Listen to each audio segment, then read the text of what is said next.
Hey folks, it's an April Fool's Day edition of my Auto Show recap. I'm here at the 2026 New York Auto Show. It's the 126th edition of it. It's actually one of the oldest motor shows in America. And this is my quick on the floor recap of the top highlights from today. At the top of the list is NIO's Firefly winning the World Urban Car of the Year award, and which represents the second consecutive year that a Chinese brand has won this award category, following the BYD Seagull and Dolphin Mini last year, and the year before the BYD Seal that missed out on the World Car of the Year award. But I mean, it was pretty apparent that this is my fifth consecutive year of attending this event. It's close to where I live in Massachusetts.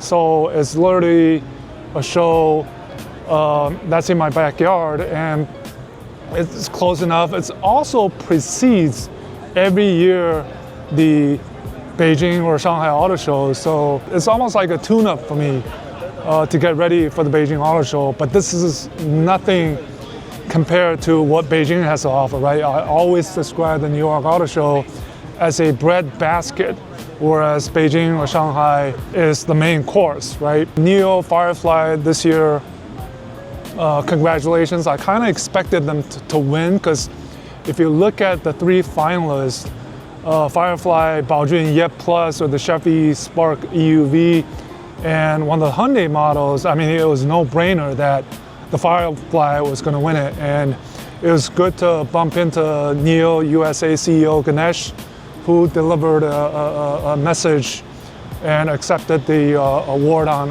NIO's behalf. It's the sign of times, right? We're seeing every year that I've come here, there's more chatter on China. There's more narrative. And so the second biggest highlight is obviously around noontime, lunchtime, there was this panel organized by Automotive News, and they had Jose Munoz, the CEO of Hyundai Motor Company. They had John Bozzella, the president of the Alliance for Automotive Innovation. And they also had Mike Stanton, the chairman of NADA, the US Dealer Association.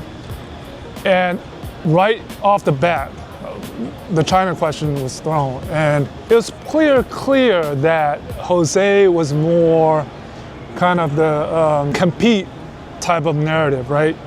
You know, he said we're gonna have to compete, not currently in America, but elsewhere in the world, like in many of the regions that Hyundai competes with the Chinese already. It's only gonna be a matter of time that they're gonna compete in the US with the Chinese.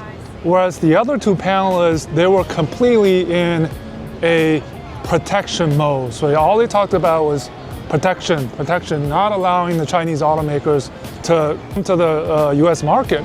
So basically the key word is competition versus protection, right?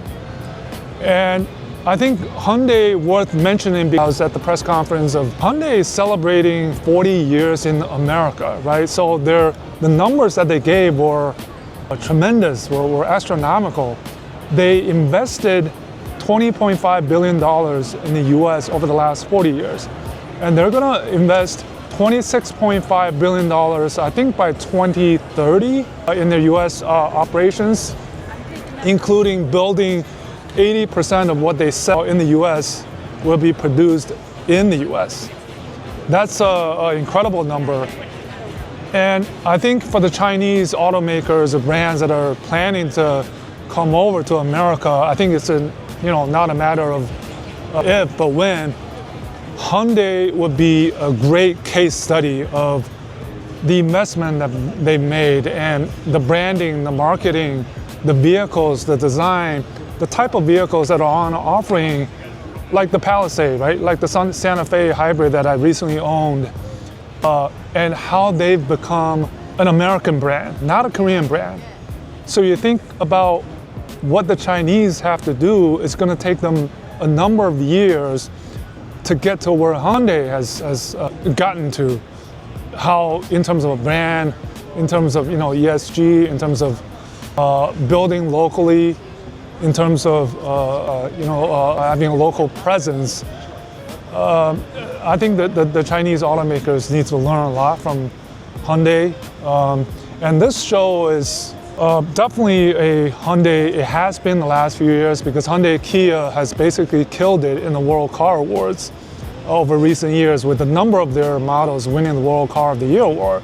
But this year, I think the big winner was BMW, where their iX3 won the World Car of the Year award and also the World Car Design of the Year award, and with Oliver Zipse winning the World Person of the Year for this year.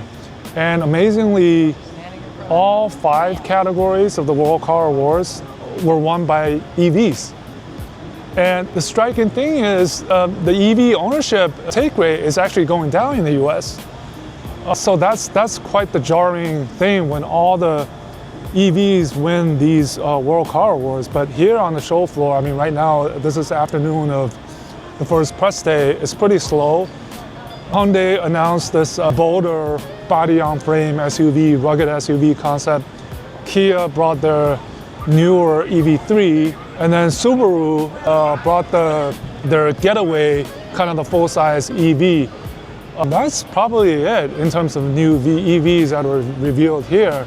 And you look at them, and there's no comparison compared to what the Chinese EVs are launching in China. And but I'm just glad that I've witnessed 2 years in a row history making here at the NIO Auto Show, with BYD Seagull winning the World Urban Car of the Year last year, and then again the Firefly winning the World Urban Car of the Year award this year.